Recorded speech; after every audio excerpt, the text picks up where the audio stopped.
This 1980 ST DuPont Ligne 1 was received as not working. It sparked but no flame or apparent leaks. In this video, we will disassemble, clean and identify the malfunction.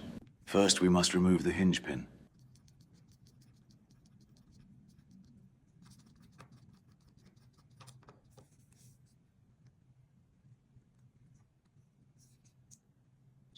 First, we must remove the hood and upper to inspect the flame adjustment valve, which would not turn, rendering the lighter flameless.